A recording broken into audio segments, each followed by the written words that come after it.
Nós estamos no segundo dia da semana que mudou a história do mundo para sempre. Diz o texto bíblico que nesse segundo dia, Jesus saiu de Betânia, foi novamente para Jerusalém e ele foi diretamente para o templo de Jerusalém.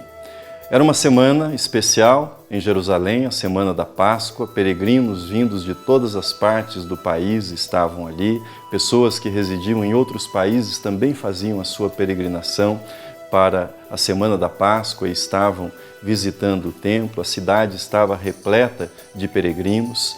Jesus entrou no templo, mais precisamente no pátio conhecido como Pátio dos Gentios, e a cena que ele viu era terrível. Peregrinos que haviam vindo a Jerusalém para adorar tinham que passar pelo comércio que se instalara no templo. Ali, cambistas faziam a conversão das moedas estrangeiras. Ali, vendedores vendiam animais para que fossem sacrificados no templo. Embora a pessoa pudesse trazer o seu animal, as exigências do sistema do templo faziam com que o animal tivesse que ser comprado ali e, obviamente, o preço era sempre mais caro para se obter o lucro. Havia também um imposto que era cobrado para a manutenção do templo. Foi essa cena que Jesus encontrou. Uma gritaria, pessoas comprando, vendendo, e diz o texto bíblico que Jesus ficou profundamente indignado. E ele lembrou o que está escrito no profeta Isaías: a minha casa será chamada casa de oração para todos os povos. De modo abrupto, Jesus pôs-se a expulsar os vendedores, a virar as mesas, a derrubar as cadeiras e a denunciar que eles haviam transformado a casa do Pai num verdadeiro comércio. Os peregrinos que iam para Jerusalém, iam para lá para adorar, passavam por uma espécie de 25 de março, em época de Natal, ou seja, era um comércio total estabelecido dentro do templo em Jerusalém. A atitude de Jesus foi radical em relação a isso. Isso nos faz pensar no seguinte detalhe: como os sacerdotes, como os escribas, pessoas que eram versadas na lei, assim como os fariseus, como eles permitiram que todo esse comércio se estabelecesse no templo, como foi possível esse tipo de desvirtuamento. Jesus, ao anunciar o que estava escrito no profeta Isaías, a minha casa será chamada de casa de oração para todos os povos, Jesus nos mostra a necessidade de que o templo, o culto, o sistema de culto esteja centralizado na palavra de Deus. Permita-me compartilhar com você uma história que vai ajudar a esclarecer isso que eu estou mencionando. Uma igreja surgida nos Estados Unidos na década de 60, início dos anos 70, destacou-se, tornou-se a igreja da moda. De fato, era uma igreja importantíssima, foi pioneira, por exemplo, na integração racial. Ali naquela igreja reuniam-se brancos e negros. Foi uma igreja importantíssima também na recuperação de pessoas viciadas em drogas. Foi uma igreja muito importante também porque realizava um enorme trabalho assistencial. A igreja cresceu muito, granjeou a simpatia da nação.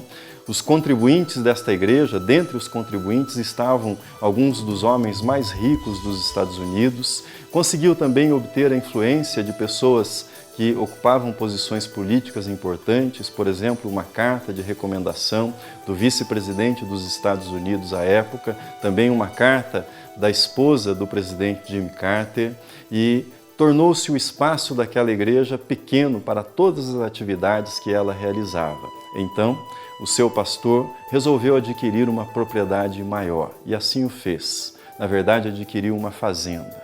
Mas, alguns anos depois, mais precisamente em 1978, o mundo assistia atônito ao maior suicídio coletivo da história.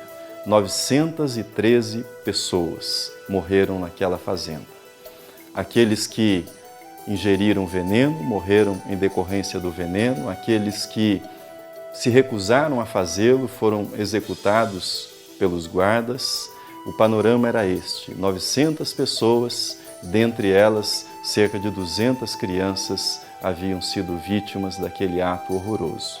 E a pergunta que nós nos fazemos é a seguinte: Como foi possível uma igreja cristã que teve início proclamando o Evangelho de Jesus Cristo, que ela pudesse desvirtuar-se a tal ponto, que ela pudesse distorcer a mensagem, até mesmo negar a mensagem de Jesus Cristo?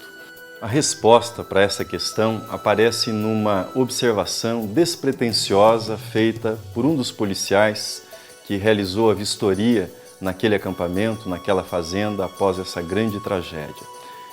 Este policial observou que nenhuma Bíblia foi encontrada naquele acampamento, nenhuma Bíblia foi encontrada naquela propriedade. E aí está a chave para a pergunta que nós fizemos. Aí está exatamente a resposta que nós estávamos procurando. Se a palavra de Deus for removida da religião, se a palavra de Deus for removida de uma igreja, esta religião, esta igreja estará livre para descer às regiões mais profundas da perversão. E foi isso que aconteceu nessa tragédia. A palavra de Deus foi removida do centro da vida daquela igreja e apenas a palavra humana ficou no lugar. Há um versículo no Evangelho de Mateus, no qual Jesus diz a respeito de si mesmo: aqui está quem é maior que o templo. Aqui está quem é maior que o templo. Stanley Jones, missionário metodista, costumava dizer que este versículo deveria estar à frente de cada igreja cristã espalhada por toda a face da terra.